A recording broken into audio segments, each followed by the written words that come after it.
Buenas tardes a todos. Good afternoon, everyone.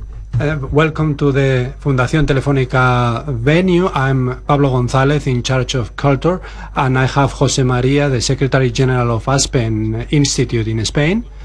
And we wanted to thank you, first of all, for being here this afternoon. This event that we are holding today is part of the Tech and Society cycle that we organized with Aspen. This is the third year that we have been working together, and we have organized several events. And first of all, I would like to thank the whole team at Aspen, José María, and everyone, really, because it is always a pleasure to talk to them, to work with them, and it has been a learning experience for us, and it has been very enriching for both parties, I hope. And also to the Telefónica Foundation team, I would also like to thank them, and just let you know that this cycle, as the name really explains or clarifies, is addressing the topic of how technology is changing many different aspects of our life. We have spoken about education, fake news, artificial intelligence, privacy, many different aspects that are now subject to disruption on the part of technology. And we have Steve Balkam, who is going to speak about a very relevant topic, which is how our children are growing in this digital society and how we can manage all that, all those new aspects. I would like to thank him and Noelia Amoedo, who is another participant of the program. She is going to be our moderator, and without further ado, I turn the floor over to José María. Thank you, Pablo, and welcome all. It is a pleasure to collaborate with Fundación Telefónica and create a venue or a forum for reflection to think about different questions that affect us, how we can take advantage of all the opportunities that technology gives us as a society, and to face all the challenges and to inspire ourselves in the values and to have a common vision of our future, and so that we can face this accelerated change environment. So I just wanted to welcome our friend Stephen Balkam, who is the president of FOSI, one of the pioneering institutes on the internet. They are considering important questions about trust in the web, about privacy, and also Noelia, who is an excellent moderator. I'm sure it's going to be a very interesting session, and I would like to thank the Telefónica Foundation, and without further ado, I turn the floor over to Stephen and Noelia. Thank you.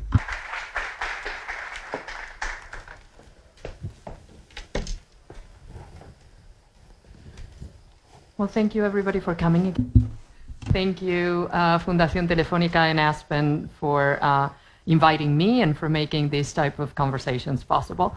It's a pleasure to be here with you, Stephen. Likewise. I have to confess, I had all my notes on my phone, but then I thought checking my phone every 5 minutes while we're having a conversation may not be the right setting for the type of subjects we're going to discuss, so I brought my paper. I'm not judging. I'm not judging. I may have a problem, but I'm going to learn about it. You'll be good. You'll be fine. So tell us about FOSI, is Family Online Safety Institute. Correct. What does it do? Why did you start it? What do you work with? Sure. First of all, I just want to say thank you very much to our hosts, to Telefónica and to the Aspen Institute, two of my favorite organizations. We've worked over the years with Telefónica. In fact, we did an event here some years ago, and also on the main campus. And of course, I've worked with the Aspen Institute for probably 11 or 12 years now, and I was here in Ronda, 4 or 5 years ago, and it's probably about as beautiful a city and a town as it gets, to do what I love to do, which is to sit in a room with 24 people and talk about really amazing, fantastic ideas. So thank you both. So the Family Online Safety Institute, we're an international nonprofit organization. We work to make the online world safer for kids and their families. We do that through what we call the 3 Ps of policy, practices, and parenting. So enlightened public policy, industry best practices, and an initiative we call Good Digital Parenting, which we're going to particularly talk about tonight.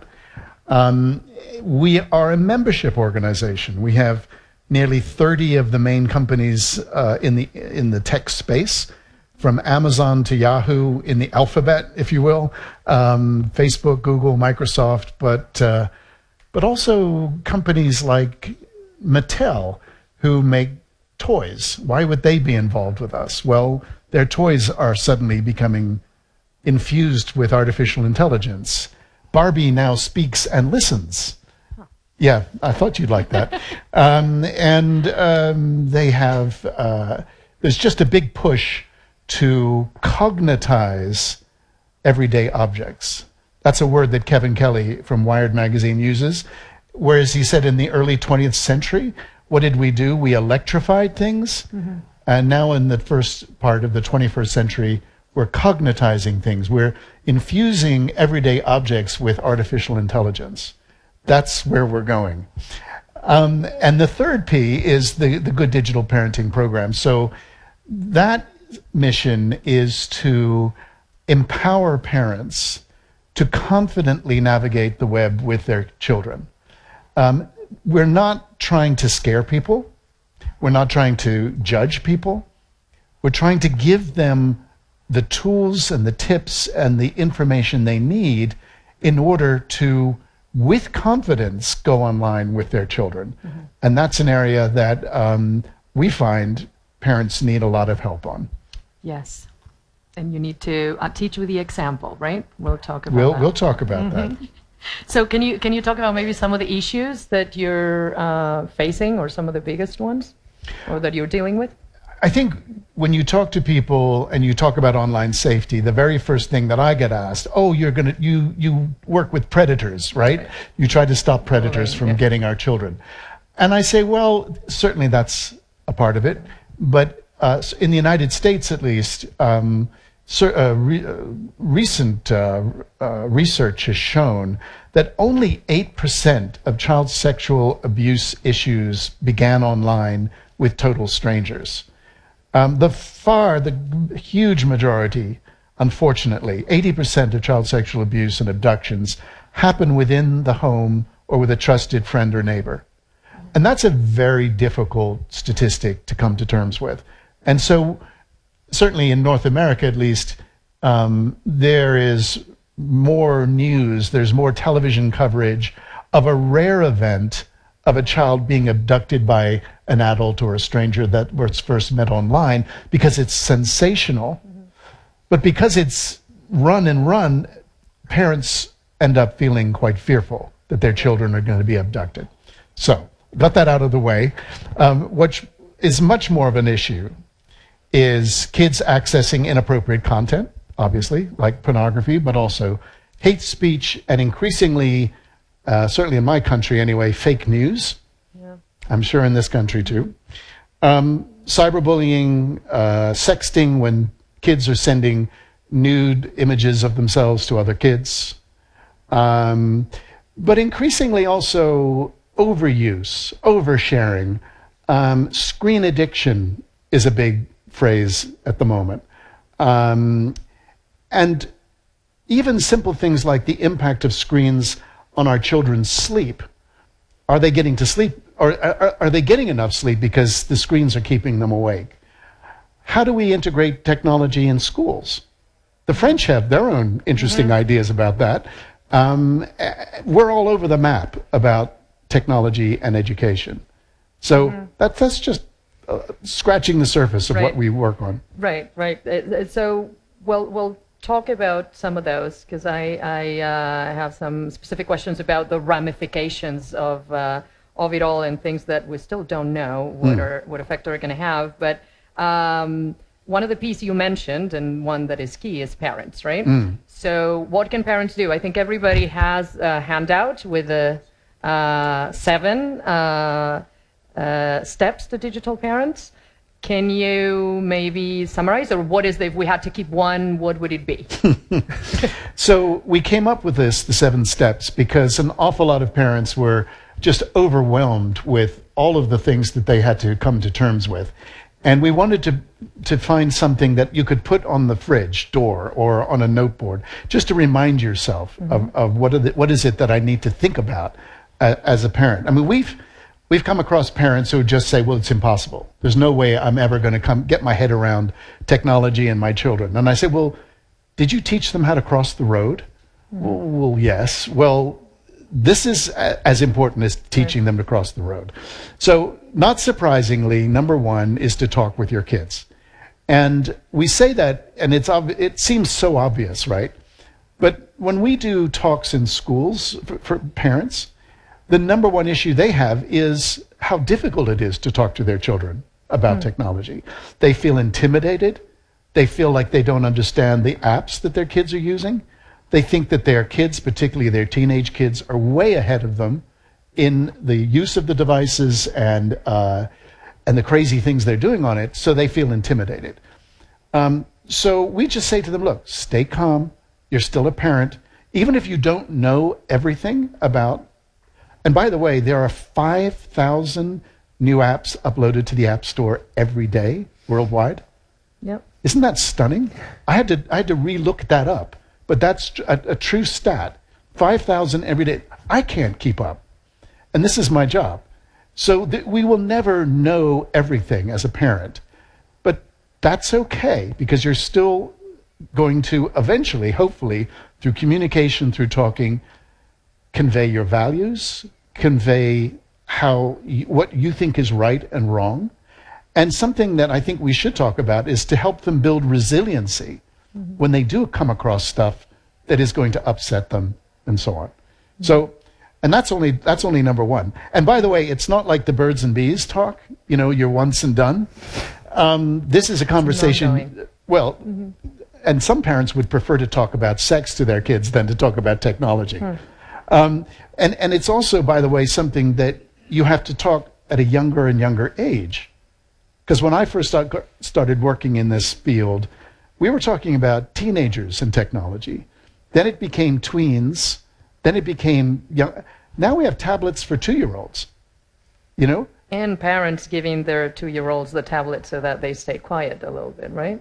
My daughter, she's now grown up and has her first job. But when she was in high school, she was babysitting for our next door neighbor. And she came home one day and Oliver, the 1.5-year-old boy, she came home and said, Oliver said, Daddy for the first time. I said, oh, that's great. Was Ahmed there? Meaning the dad? Oh, no. Oliver pointed to the laptop. And I was like, what? And she said, oh, yes, because he works in development in Africa, and he Skypes in every night at 7 o'clock. So little Oliver had associated the laptop with Daddy. Well, depending on your viewpoint, that's either appalling or brilliant. And maybe it's a little bit of both. It's kind of hard to know. So anyway, I got a little bit off track there. No. We were on the second step, I think. Oh, okay. So the second thing we say is to parents, for heaven's sakes, educate yourself. If you don't know what Pokemon Go is, go to Google. Go to your favorite search engine. I think the Europeans are working on a European search engine, right? Go to a search engine of your choice, and there will be a written description. There will probably be 14 YouTube videos that will show you what it is. Or for that matter, sit down with your 10-year-old or 11-year-old or 12-year-old and say, can you explain this to me? And it's very humbling to do that, by the way. But it can be a little overwhelming because, as you said, how many new apps are there, right? Is it, right. Do we need to keep up with every single app that are... You can't. Okay, thank God. Although, and this actually goes to the third point, which is to use parental controls. So, and particularly for younger kids, I don't think it's wise or sensible to hand a smartphone to a 6 or 7-year-old, which we see in the States all the time, and just think, oh, everything will be fine. I trust my child. Well, virtually every, cell phone manufacturer, every certainly in the States anyway, from Verizon to AT&T, I know Telefonica does too, has parental controls that you can use. And if you don't know how to use them, then Google them. And again, the explanations will be there to ensure that they're not going to inappropriate sites. You might be able to set time limits. There's a whole sorts of ways in which you can at least control and contain where your kids go. And you could say, do not allow apps unless I say so. So there are parental controls at the level of the device, Yes. not necessarily within each app. No, and it's far better probably to do it on the device that you give your child rather than try to set every app to a certain level, because that becomes very challenging. Yes. By the way, I mean, with the older kids, by the time they're 13, 14, they'll have worked out how to get around parental controls anyway, because they will have Googled how to get around parental controls, right?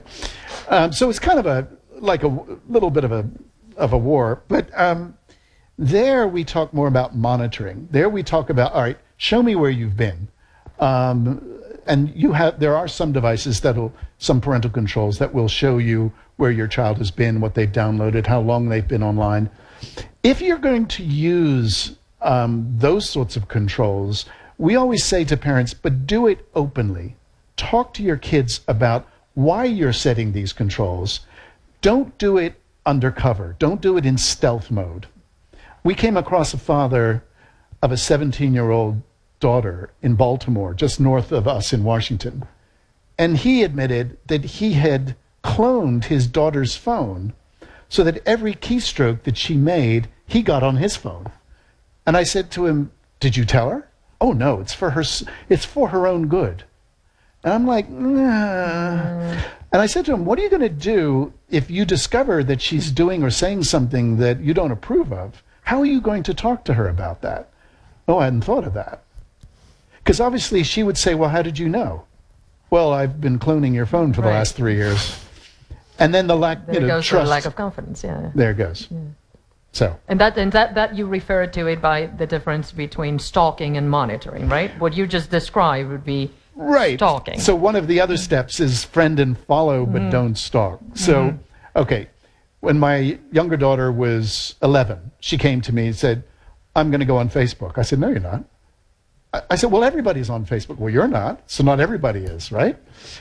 Well, everyone in my class is. I said, yeah, do you know what the age limit is? Anybody know the age limit of Facebook? 13, right?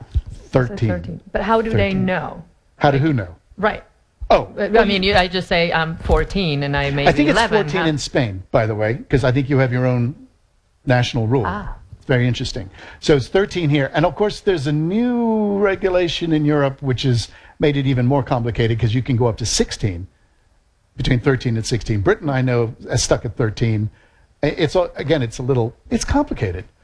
But, if you're sitting here in Spain and you want to know the age limit, you can just simply, what's the age limit of Facebook? It will come up 14 in Spain. All right. Anyway, I told her, you can get Facebook on your 13th birthday. Oh, and by the way, I will be your first friend. Oh, God. So I promised her that I wouldn't like everything that she puts up and I wouldn't comment on everything that she put, because she already told me that she had friends where the parents were all over their Facebook and she couldn't stand it. You're embarrassing her. I was embarrassing her. So no, friend and follow, but don't stalk them. Just go in from time to time to check in. And if there's something that you're like, whoa, I didn't know you put that picture of you at the beach up online. Are you sure? Let's have a look at that together. And let's talk about that. Right. That's what we suggest. Okay. So it's like in the offline world, sort of like, yeah, bring your friends home, right? Because I want to meet your friends and see who you're hanging out with, but you'll still have your privacy. When you're sitting with your friends, I'm not going to be sitting with you listening to what you're saying, sort of. Right. Yeah, it's interesting you bring up privacy because if you think about it, when a child is born, and I'm sure this is true across Spain, there's very, very few privacy rights that a brand new born baby has. Maybe more in Europe than it is in the United States. But by the time they get to 18 and adulthood, they probably have full privacy rights as an adult. So somewhere in between, they're gaining more privacy, right? Now, some of that is maybe in legislation, but maybe not. Maybe it's more of just a continuum that when the child reaches 7 or 13 or 15, they're getting more and more. It's like you're taking the training wheels off the bicycle. So we very much believe that as teenagers get older, they should have more privacy. And by the way, we find that teens use the privacy settings on Facebook and Twitter and Snapchat much more than their own parents do. Often the parents are rather, shall we just say, stupidly putting things out to everybody, everywhere, all of the time, not realizing that there are privacy settings. And they can also put the parent, I guess, with some settings so that my parent is not going to see most of my pictures, right? I mean, yes. They can get I did around. find that my daughter unfriended me when she turned 16, so I had to kind of challenge her on that. So she refriended me, but then she set up her own fake Facebook account. And then by the time she turned 17, she came off Facebook altogether. Nobody's on Facebook, Dad. Yeah, because Facebook is not cool anymore. It's No, Instagram, it's Snapchat, and, it's all kinds of other places. So yeah, and then just to finish on this, I know somebody that got their password, their kid's password, and like go in and check. That would be stalking, right? Or so it depends. unless they know. So yeah, unless they know. I mean, so let's again say the average age in the United States now for a child getting a smartphone, believe it or not, is 10. It's 10. And that means that there are others who are waiting till they're older, but that means also that there are younger kids. We see kids coming to kindergarten and first grade with iPhones. So I think if you're going to go that young, yes, you should have their password. You should be able to gain access. Even when they're older, the rule of thumb is who bought the phone and who's paying the monthly charges. And if it's you, the parent, then that's your phone that you happen to be lending to your child for the time being. And it's a privilege. Right. And it's a privilege that could be taken away, particularly if the child oversteps the mark. My own daughter, I was saying to you earlier, kind of majored in Facebook at high school. And her texting got so out of control that I printed out just a week's worth of her texts because Verizon, who we were signed up with, showed you, not what was in the text, but the time, where it was from, where it went. And it took about 12 pages to print it all out for a week. And we counted them up. And she had gone from 20 to 50 to 100 texts a day, then 200, then 400. She got up to 800 texts in one day. Oh my goodness. And her grades were doing this while her texts were doing that. So we took her phone away. And for a week, she had to go to school without a phone. She still says it scarred her for life, right? That us taking that away. So but that goes to the rules, right? There need to be some ground rules. There do. I think again, and speaking of continuums, there's the very liberal parent at one end, and then there's the very doctrinaire, authoritarian parent at the other end. And the sweet spot is somewhere in the middle. There are parents that will put a laptop, a television, and a phone in a kid's room and walk away and think, oh, well, I'll see you when you're 18 and hope for the best. And then there are other parents who lock everything down and stalk and do that kind of thing. And somehow we've got to find this middle way of giving them enough freedom to build that resilience that they will need when they go out into the real world. And to do that, we suggest using a family safety agreement. We have one that you can download from our website at FOSI.org, but do it in discussion with your children. Here's some of the thoughts that we have. Here's some of the ideas that we have for the rules. What do you think? And by the way, if you or usually your younger brother or younger sister don't behave, what do you think should be the sanctions? Usually older brothers and sisters are very good at that. They love handing out punishments to their younger brothers and sisters. But yeah, so that it's clear that if they are texting at 2 in the morning, or if they're on porn sites, or they're gambling, or they're, all kinds of things that they could be doing, then there are some repercussions for that. And it's critically important as a parent, if you set rules, that you enforce them. Because if you don't provide sanctions, then the kids go, oh, well, they don't care. Right. It would be very easy to protect them just by not letting them access any of this, right? You just don't give them a phone, don't give them...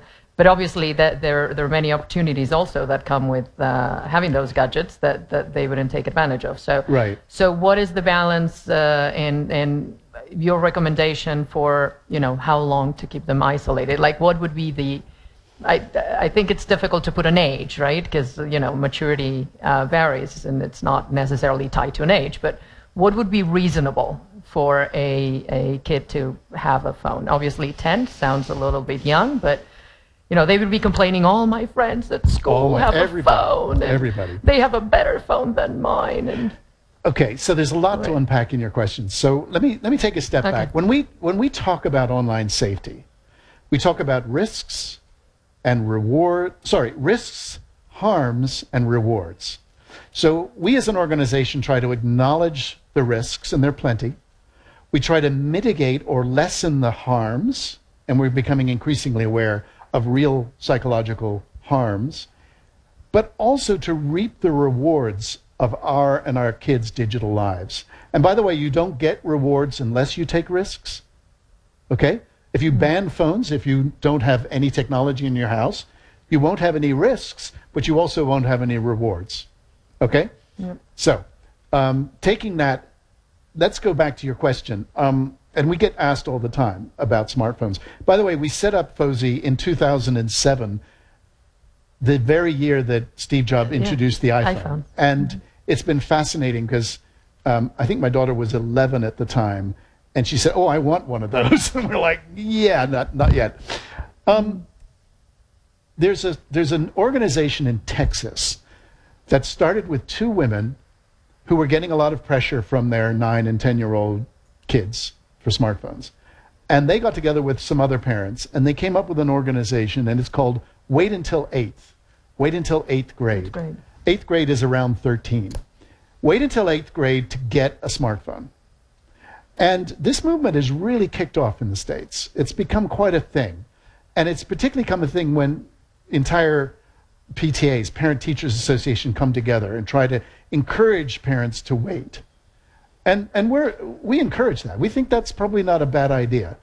And by the way, we're not anti-technology, nor are we cheerleaders for technology. We're just trying to find this balance. My daughter is 7.5. She perfectly knows how to use my phone. Right. So it's not, I mean, she will know how to use it. The question is, Yes. like, right now, 13 sounds awfully young for me, Yes. for her to have her phone. 13 you know? seems too young. Right, Well, that's for fine. me, but... That's fine. I mean, again, it's up to you, and it's your own family values. I don't know if they're available here, but in the States, there are more and more smartwatches, not the iPhone, but smartwatches for kids. Verizon has one called the Gizmo, and the Gizmo allows you to make phone calls, so you can talk to your watch, texts, but only to 10 phone numbers. So mom and dad, grandmom, granddad, I don't know, brother and sister. And it also has a GPS tracker. And it has more for the parents, right? more for the parents. And also some steps that, you know, how many steps you take per day. So it's gamified a little bit. And they're getting smaller and smaller, and they look really cool now. So we're encouraging parents of elementary, so 7, 8, 9, 10, 12, get them a smartwatch. Because, you know, what we're finding is an awful lot of parents in the States, because, by the way, we're a completely crazy country. We have school shootings, like, almost every week. Parents are terrified they're not going to be able to contact their kids. So they give them these sophisticated phones at really young ages so that they can reach them. Well, a smartwatch will do exactly that without handing them the full internet. Do you know what I'm saying? Yeah. I don't think you have anything like the school shootings here that we do. No. But parents... But we still want our kids to be available. I think it's a bit on the parents too. Yeah, I want them to have a phone because I call them and they know where they are, you know? Do you know what the number one complaint we get from teachers is? Parents are constantly texting their kids. Right. In my class. It's like, wait a minute. Your kids are at school. You don't need to, you know, and typically it's, hi, you know, did you eat lunch? You know, are you coming home normal time? You know, in the middle of geography. parents, stop this. I grew up, I went to school without a smartwatch. I did many things without having a smartphone, but it seems like another era. It does. It does. Oh, the good old days. Right. But it goes back to parents need to actually set the example, right? If you don't want your kid to be hanging to the phone all the time, don't expect them to be present all the time looking at their phone, I guess. Well, and that's our seventh and last step, which is to be a good digital role model yourself. Speaking of number one complaints, the number one complaint we get from kids, I can't get my parents' attention. I went to cuddle mom on the couch, but she was on Facebook. Dad's always just checking his email. So kids can't get the closeness and attachment with their parents because they themselves, or we ourselves, are so glued to our own devices. So, one of the things I say to parents, particularly of young kids, is, well, let me ask the question of the audience. How many of you use your phone as an alarm clock? Anybody? Okay. Thank you. Thank you for your honesty. If you have young kids, don't do that. And why do I say that? Because what's the last thing you're going to look at before you go to bed? What's the first thing you're going to look at even before you've brushed your teeth? And if you have young kids, what do young kids love to do? They love to come and jump on your bed first thing in the morning. And they'll see that blue haze on your face. And they want what you've got. Yeah. Kids will do what you do, not what you tell them to do. Okay? You might tell them not to go online, not to use, but if you're doing it all the time, that's what they'll do. Yeah. Sorry. No, it's okay.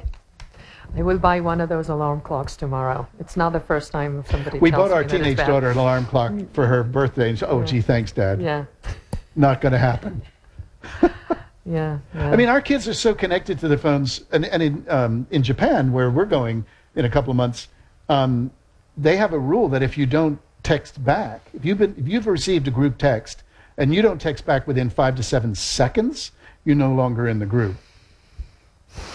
Docomo in Japan created a waterproof cell phone because kids were taking their phones into the shower, into the swimming pool to make sure that they responded in time. Or they put the phone on vibrate under their pillow at night so as not to miss anything. I don't think that's desperately healthy. Yeah. Okay? I was going to talk now actually about all these other ramifications because of course online safety, all the things you mentioned, predators, bullying, and all these things for sure get a lot of coverage. But there are a lot of ramifications for sure, effects of all this new digital life that we don't know yet, or at least I'm not aware of studies, but maybe you are, of some studies that have been done. I mean, for sure, having now people have thousands of friends, right? They can get anything by typing, any answer, any information, fake news, as you mentioned. That for sure has some impact in the psychological level in our kids, right? So first thing you got to know about me is I'm an eternal optimist. Even if we're going through a tough time, I think we'll find a way through. Yeah, I agree. Having said that, there are some really, really difficult and challenging aspects to all of this technology. One of it is simply attention. We see it also in terms of kids being able to interact with each other face to face, that a lot of those social skills seem to be declining. And I mentioned earlier the problem of kids getting enough sleep. We see high schoolers showing up for class in the morning falling asleep because they've been up till whatever hour, either playing video games or texting or updating their Facebook or whatever. That plus the constant interruptions during class, not just from mom and dad, but from others as well. So the studies and the research to date are a little inconclusive. There are certainly studies that come out with some pretty scary headlines about educational standards declining or the breakup of the family. We see some pretty scary headlines. What we lack, certainly in the United States at least, is good nationally funded long-term funding. And we're supportive of a bill that Senator Markey just proposed called CAMERA, which is a 5-year, $95 million study that we hope will finally get off the ground through the National Institute of Health. I know in Europe you have EU Kids Online that Dr. Sonia Livingston runs out of the London School of Economics. In Australia, they have the E-Safety Commission, which is already doing some remarkable work, longitudinal studies, because this is going to be a longitudinal thing. We simply don't know what the impact is going to be on our children. And maybe we're just doing this extraordinary generational experiment on our kids in ways that when they're older, they're going to look back at us and say, Mom or Grandma, what the hell were you thinking? But, you know, we used to give 6- and 7-year-olds cigarettes when they first came out.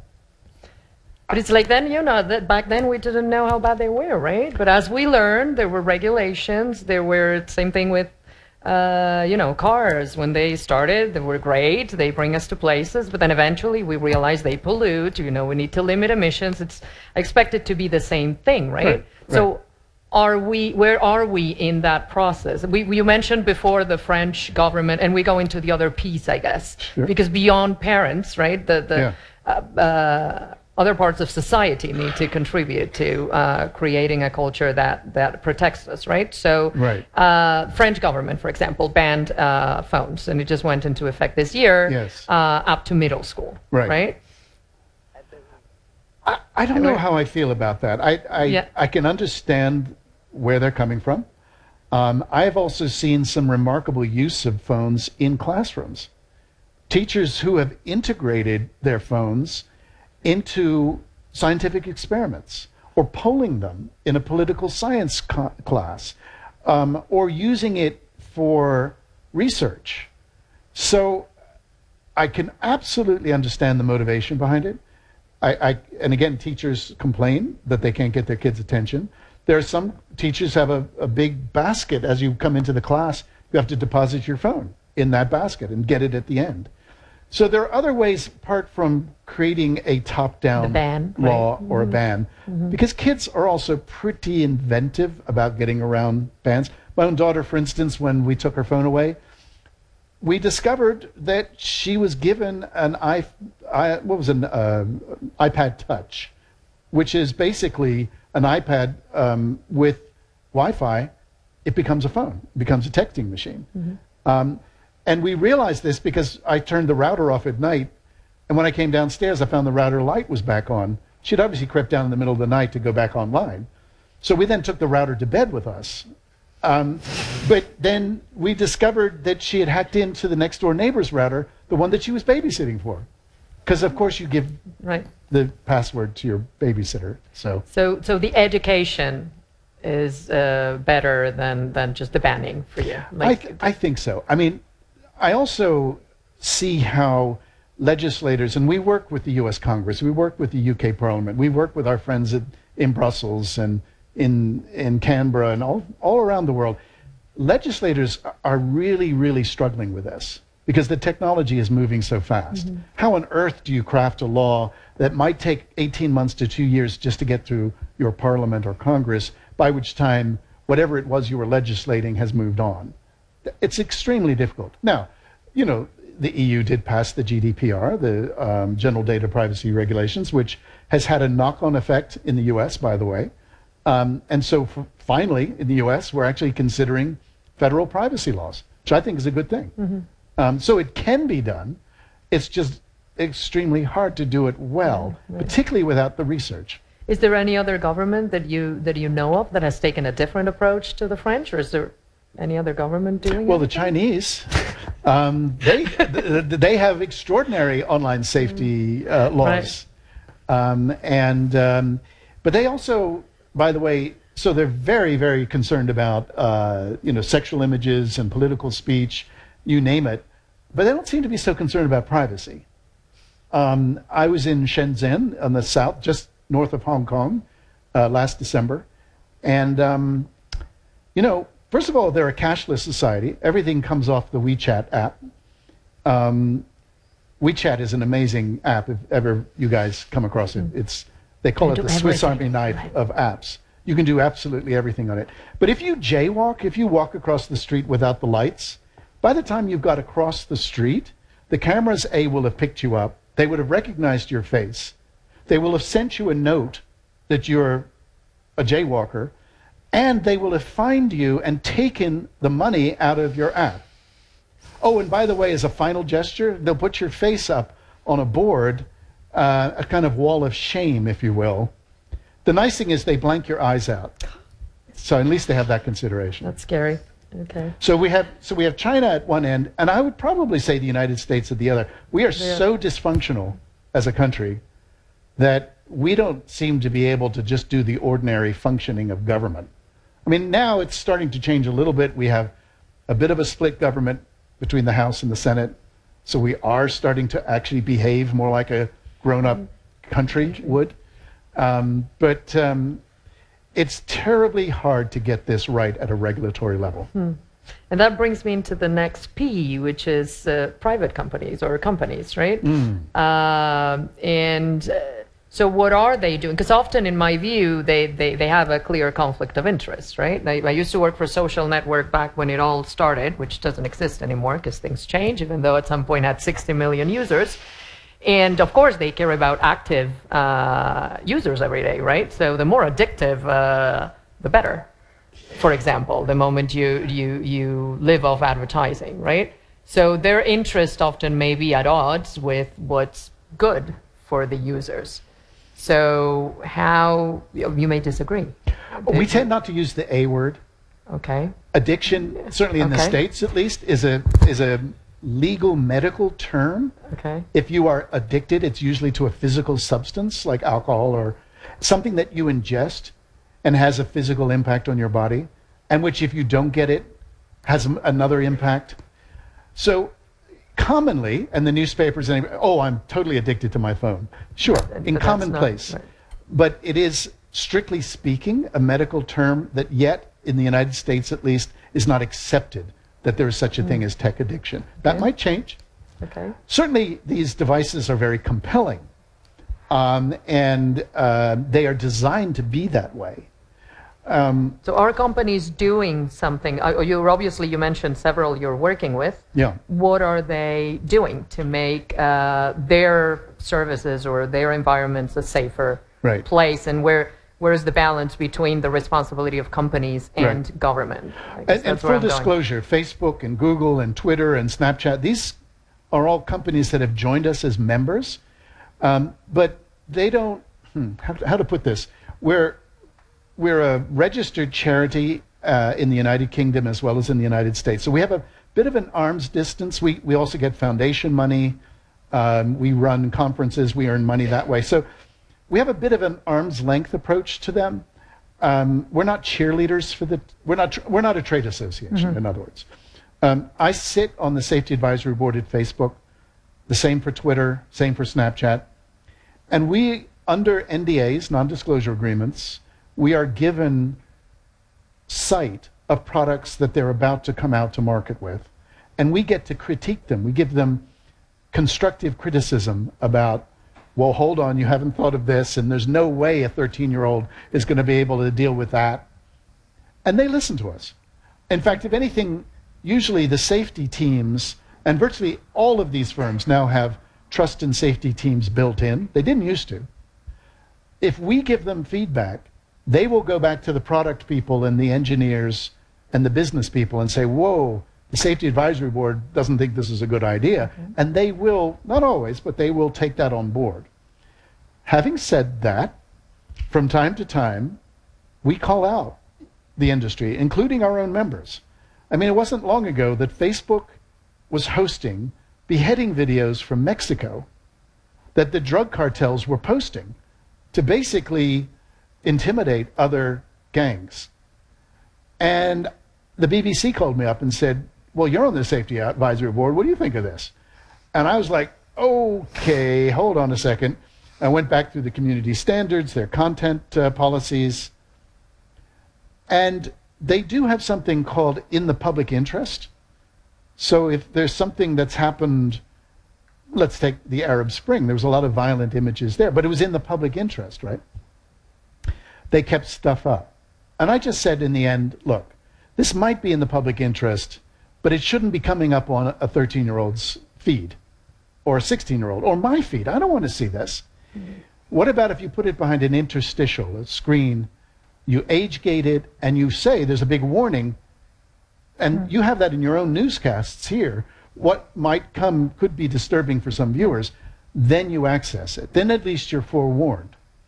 To their credit, within a year, they had developed that, and so that's now in place within Facebook. So yeah, we criticize them behind the scenes, and occasionally we will criticize them in public, if we feel it's necessary. Okay, but they are working on it, and you think there doesn't need to be any, or at least we're not at the stage in which there needs to be any further regulation for oversight, because there's always the, self-regulation versus actual regulation, and where the balance should lie. All right, so I have to use my favorite word again, continuum. So you can have a situation of no regulation, and there's an awful lot of no regulation, particularly in the United States. Then you have self-regulation, where the industry has said, no, we're going to tackle this ourselves. Don't worry, we've got this. And then there's, I think the Germans came up with the phrase co-regulation, which is a self-regulatory scheme that the government has some oversight of. And then there's good old-fashioned regulation, and then there's China, if you know what I'm saying. Okay? So we have that entire spectrum across the world, and you have these huge companies like Facebook, like Google, like Microsoft, that have to adapt their services to these different scenarios all around the world. And to try and come up with one policy, which many of them have tried, have failed when it comes across a regime in the Middle East, for instance. Or Google is trying once again to be in China. Well, they're going to have to do somersaults to do that and make that possible. It goes back to the late 90s when there was Nazi memorabilia on Yahoo.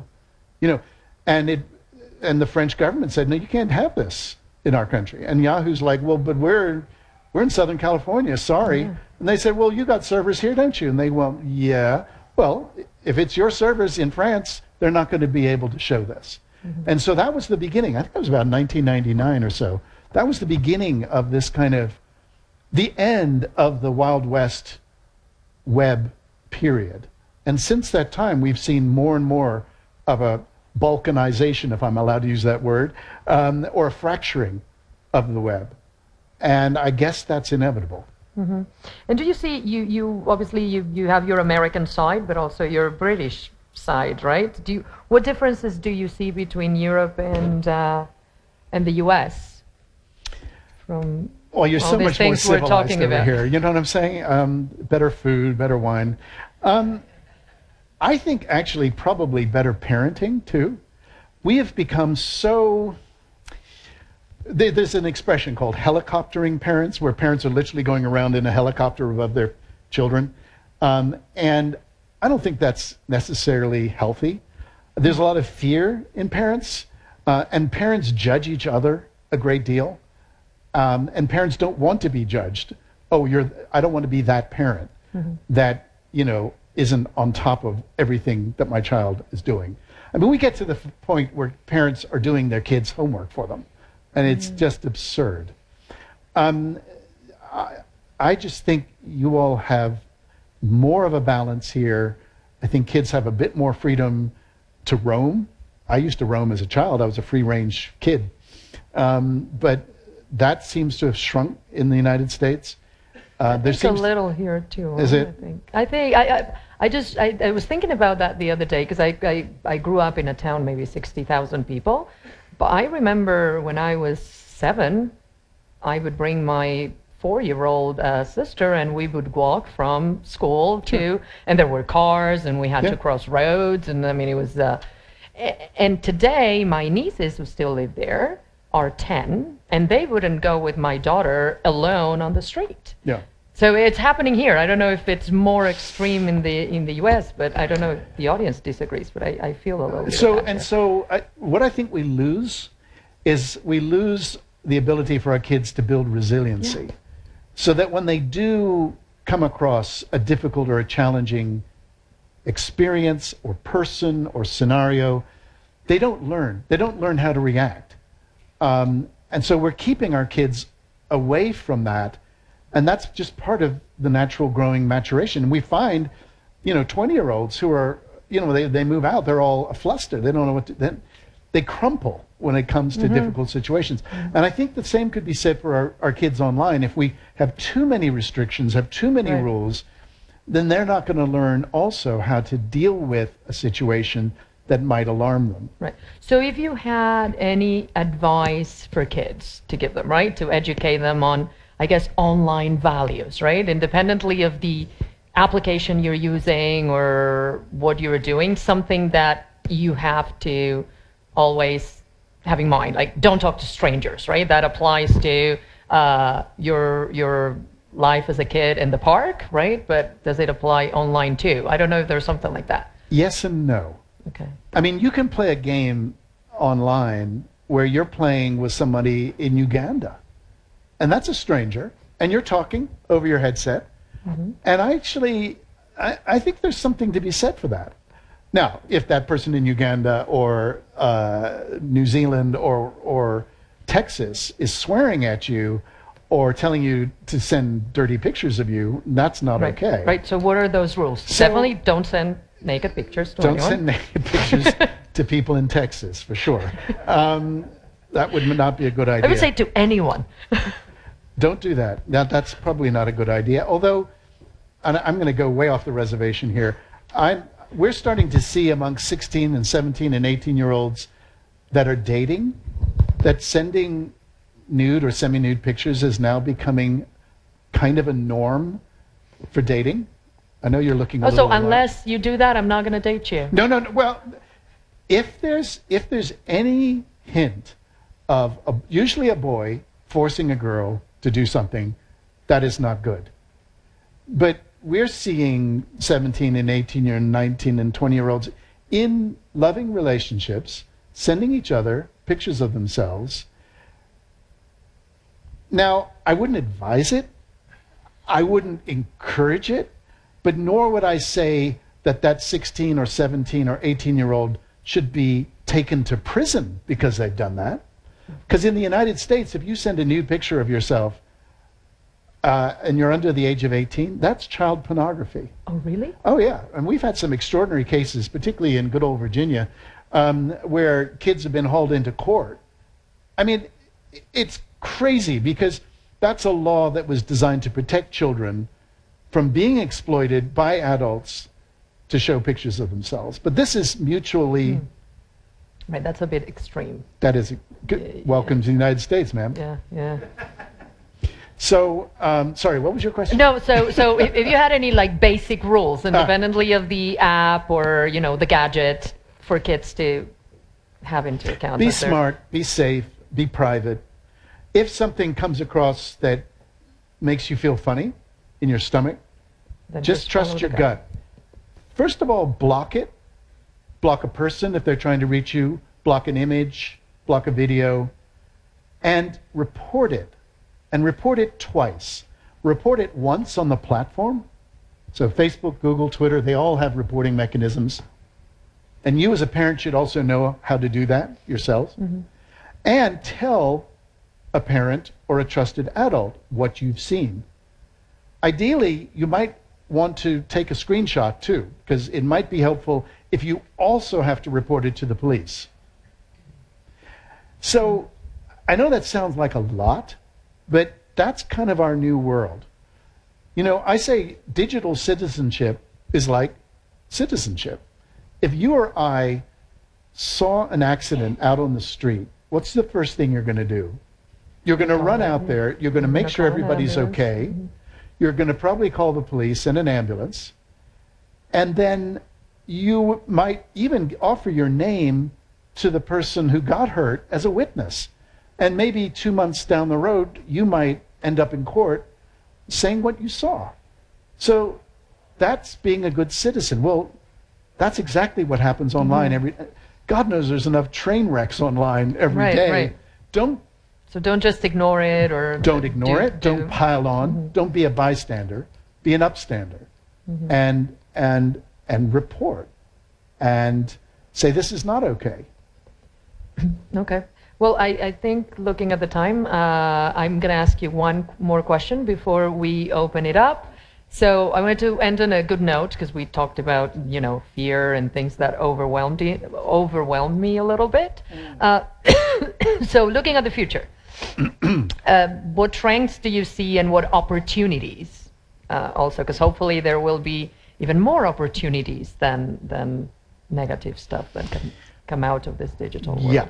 I mean, I think we're really only at the beginning of all of this. The technology is only going to get smaller, faster. It's going to be increasingly on us, attached to us, and maybe even inside us. I'm sorry to freak you out. I come into work every morning on the Red Line in Washington, and there's a guy that I see every morning that has a brain implant.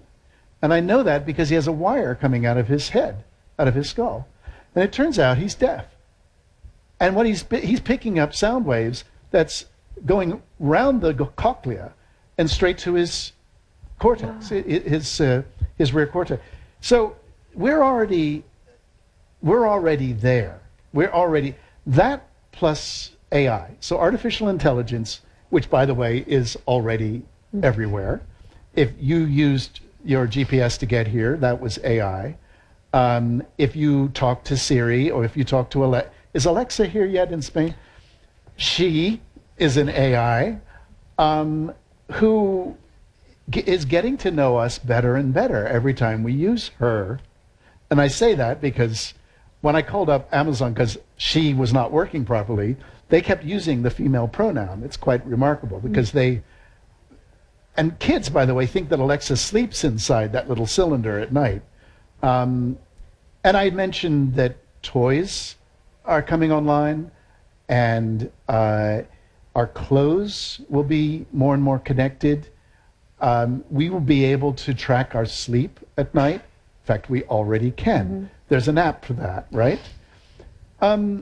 And not surprisingly, parents are using more and more monitoring on their infant babies because they don't want their child to have, what is it, COT syndrome, sudden death, yeah. COT syndrome. We're just going to have more and more sensors all around us, and we will also have more and more robotic friends. Sorry to say this to you. It's okay, because they're going to do things for us. They will do things for us. Okay. I think the robots will take much longer than our AI personalized helpers, because all they're dealing with is language and knowledge and information.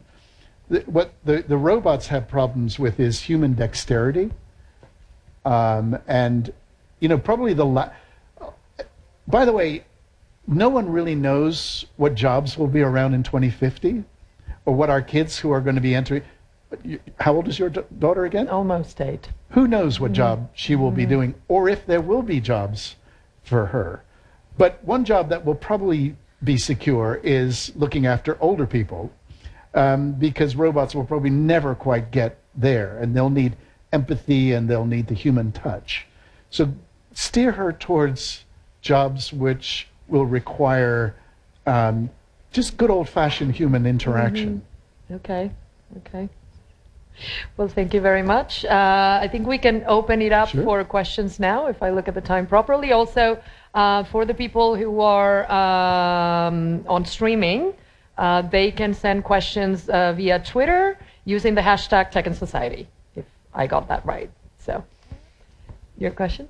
Hi, thank you very much. Sure.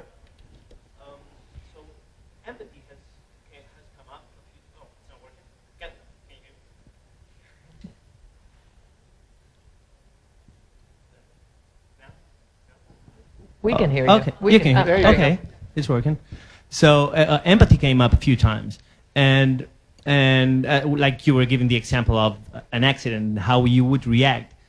It doesn't happen online that much. Like people are, for some reason, less empathic online, and you can teach that in your household, but how can you teach empathy, like scale the teaching of empathy? How can you, like, I don't know how to say, like, encourage empathy online, maybe by design. I don't know if it makes sense. You know, this is a very controversial topic. There are those, many commentators who just simply say that this generation of kids are completely hopeless at reading, you know, facial recognition and understanding how another person is thinking and feeling. Then there are others. There's a great book called The Empathic Civilization. Rifkin, I think, is, I'll find the title, The Empathic Civilization. And the argument in that book is that this generation is more empathetic than any generation in history because they're playing games with somebody in Uganda, because they're doing a shared class with some Australians in New South Wales. In other words, they're seeing other parts of the world, and that these people and kids, while they look a little different, they sound a little funny, are just kind of like them too. So, you know, I fall more on the optimistic side.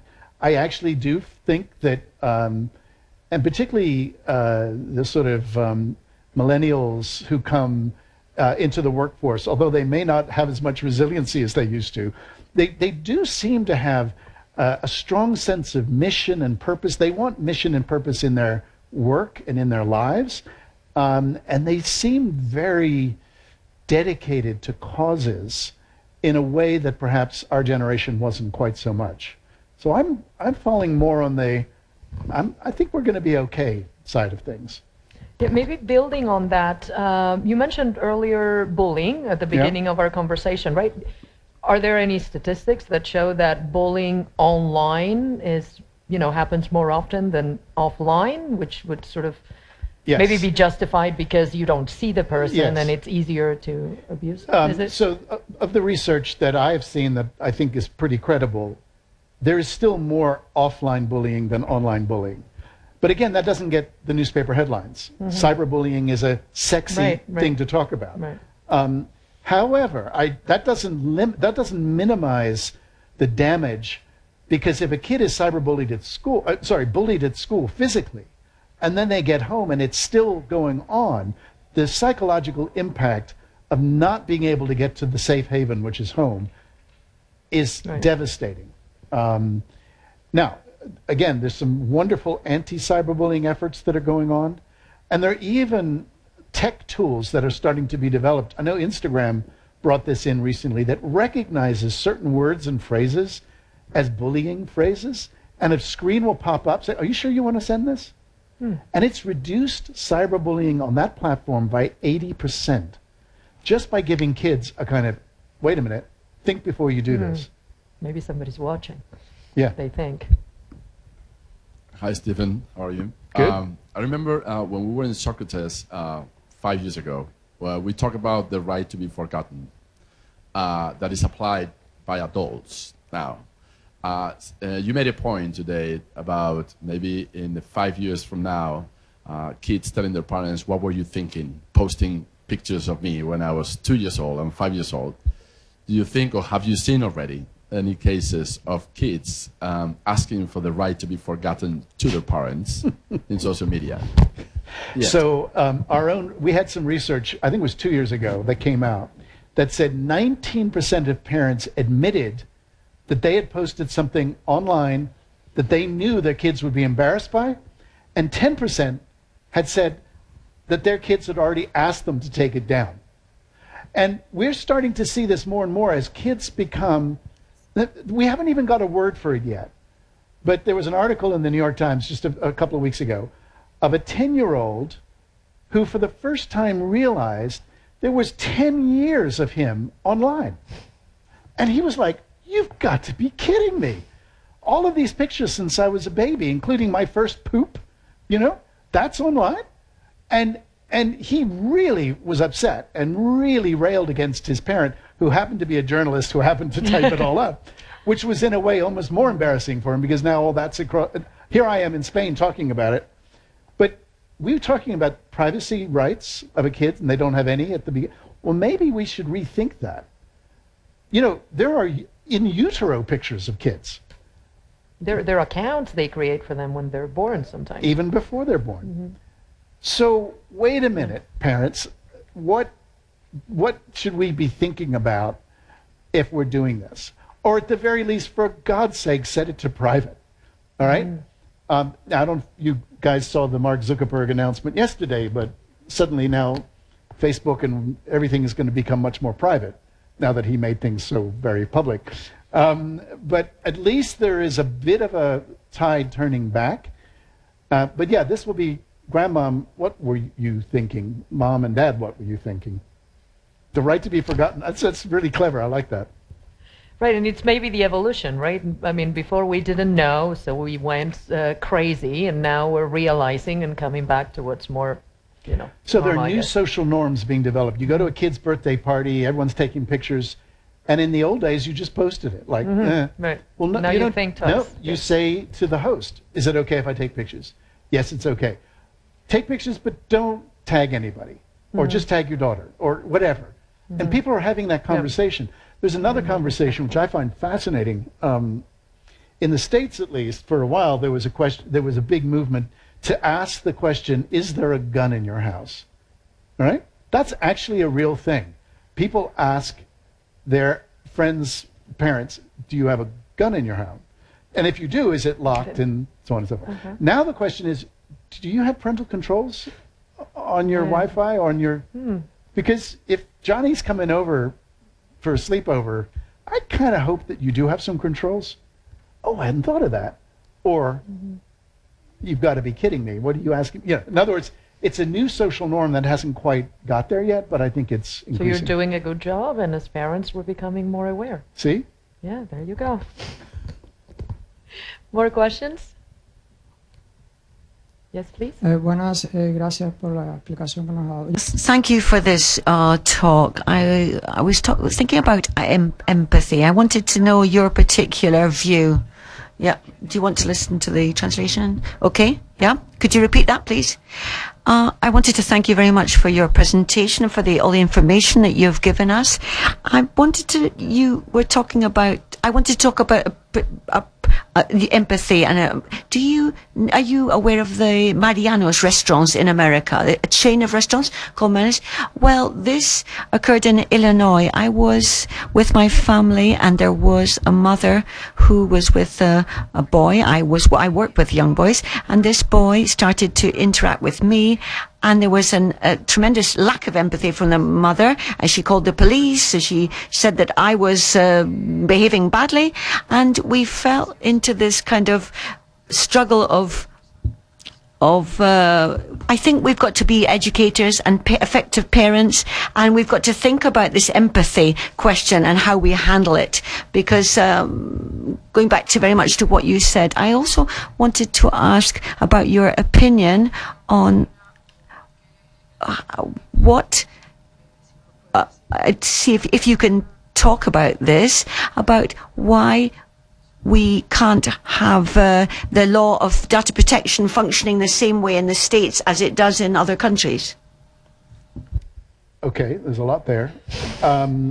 So to your first point, I'm afraid the pendulum has swung way, way over to one side.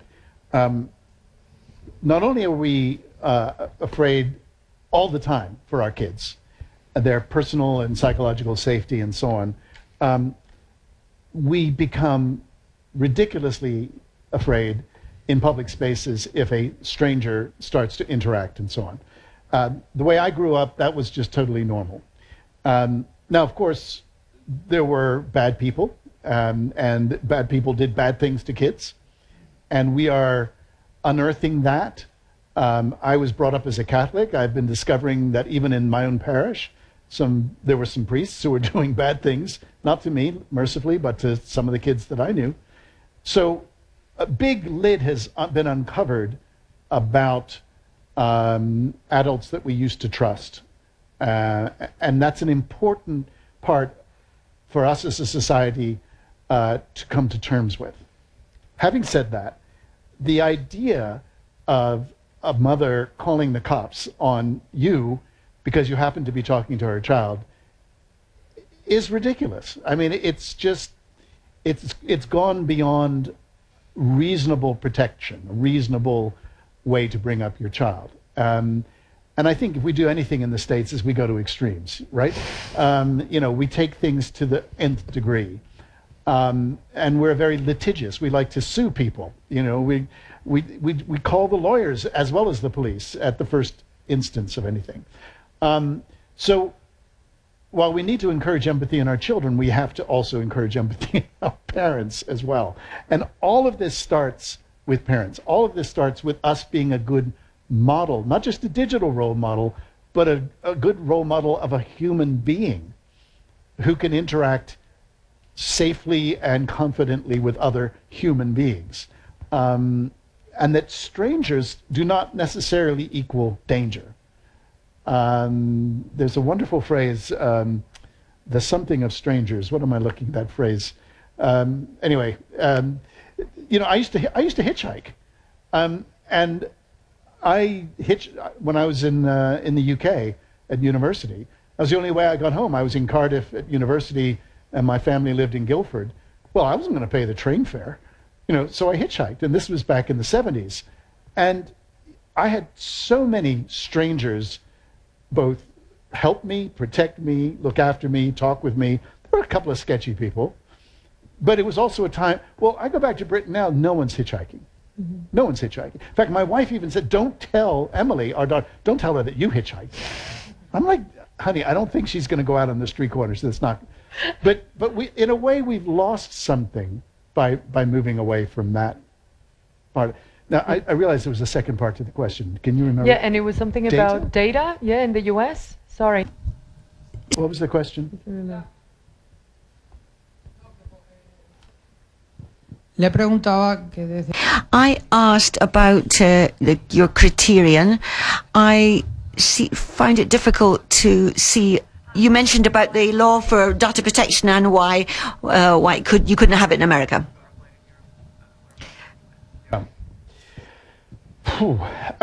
So, first of all, in the United States, we are strong believers in our First Amendment, the idea of being able to have free speech. And that is a foundational kind of belief in our country. It's almost a religious doctrine. And the idea of free speech is so strong that we will put up with all kinds of stuff rather than stop someone from speaking.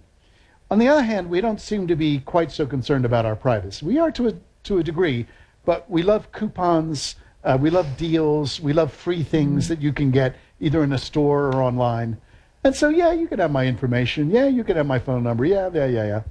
Whereas it's kind of the reverse in Europe. You don't have a First Amendment for free speech. You do have rules around free expression, but particularly in Britain, I noticed that there were far more restrictions on free expression than there were in the United States. But don't you dare take my privacy. The British take their privacy very seriously. They're terribly private people. In fact, the joke is that you don't meet your neighbors until you move out. But so in the US, we have been very slow to realize quite how much of our personal information was being sucked up by these large internet companies. And I think there's finally an attempt to redress that balance with a federal privacy law, which I have to say has been inspired by the GDPR here in Europe. But again, you can go to China. What privacy? That the government knows what's right. We don't need to be private. You know what I'm saying? So it's just different cultural soft spots. Yeah, exactly. Different sensibilities. Yep. I think this has to be the last question, I'm afraid, because we're out of time. Okay. But yes. Thank you very much for everything you've shared. It's been extremely interesting and useful. You mentioned the concept of good citizenship. Yeah. And in my personal view, I don't think that good citizenship is a value in today's society, and definitely in Spain. I mean, when you watch TV, when you are just in the public scenario, it's not something that is actually rewarded. Now, my question is, how much of the risks and harms do you think has to do with, first, technology going so fast, I mean, growing and changing so fast, and values and the human factor not catching up with it. And then on the other hand, how much does it have to do with today's society not allowing, especially parents, to have the resources needed to catch up with all this? And by resources, I mean time, patience, energy, and all that. Sure. Gosh. So definitely parents are under far greater stress and time pressures than at any time. I mean, my mother lived at home. She was a homemaker. She never, so there was always mom at home when we got home. Even if dad was working late, there was always mom. That's often not the case now. There's both parents are out working. Even if one is only working part-time, they're also stressed out, rushing from one place to the next. We set up Good Digital Parenting because when we looked at it, kids were already getting online safety messaging at school. Teachers were getting a lot of curricula thrown at them from the national level or from other nonprofits, but it was parents who were being totally left behind, and parents who were the ones who were having to make decisions at an earlier and earlier age. Again, the question was, should I get my high school or a phone? Now there's not only tablets for 2-year-olds, there's even potty training apps for infants. I mean, how did you learn to get potty trained? It wasn't obviously possible. No. I mean, in other words, the technology has reached all the way down to infanthood. And so parents have to figure out, do I buy this for my kid? Is my kid going to be left behind if I don't buy this? Or will my kid be badly impacted if they spend too much time on a screen? And by the way, I think we're going to also have to get away from being so obsessed about screen time, because Alexa and Barbie and all these others don't have any screens or keyboards. Screens and keyboards are going away, by the way. Our grandchildren will look at old movies around this time and go, what is that funny thing? What are you doing with your fingers? Do you know what I'm saying? Mm-hmm. And screens will be integrated into our glasses and so on. So, sorry, what was your question? Something about citizenship. I mean, I think I can only really speak about the States and about the UK, the two places that I've lived and worked. I've traveled a lot, but I do notice, particularly in the States, there is a real lack of good citizenship education in the United States. Really just simply teaching kids how our government works. What are the 3 branches of government? When are elections? Just basic stuff that I had as a kid. Not just history, but actual citizenship. That seems to have been dropped off the curricula. And so to then try to give them an example when they go online is harder because they don't have that foundation of what it is to be a good citizen. And that's a challenge that we've got to face as parents and as educators, folks in industry and so on, to fund and to support basic citizenship training. I know you had a question. No. Okay, last one. Thank you very much. Yeah, I just read, it's a very broad question. We were discussing with some friends, do we need to have good experiences offline so we can really enjoy all the richness of the digital world? Or, to put it differently, is the best offline experience something that can never be compared to the best digital experience? Or do we need to both, to have both, to mix both worlds, so we can realize what an amazing, experience you've had. You can compare it with either online or offline. I mean, it's a very broad question, and perhaps it's a bad one to do in the last minute. No, it's perfect. It actually, because I skipped number 6, explore, share, and celebrate, because we want to make sure that we convey to parents that this is something you can go online with your kids to do. Not just put it as a babysitter, not just as a way to keep them quiet.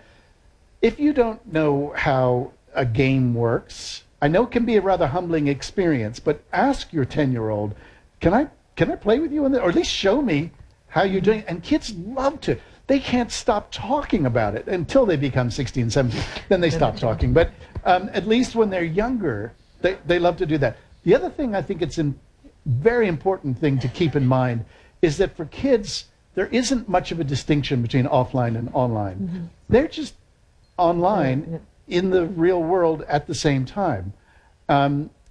There's a fascinating article that's just come out in Wired magazine by Kevin Kelly, and the article is called Mirror World. And what he's talking about is that the real world is being mirrored in a virtual world. Pokemon Go is probably the best example of that, where actual, virtual characters can show up in a room. Well, you can now buy a couch by going online, downloading this app, and then just showing your room, and the couch shows up in your room.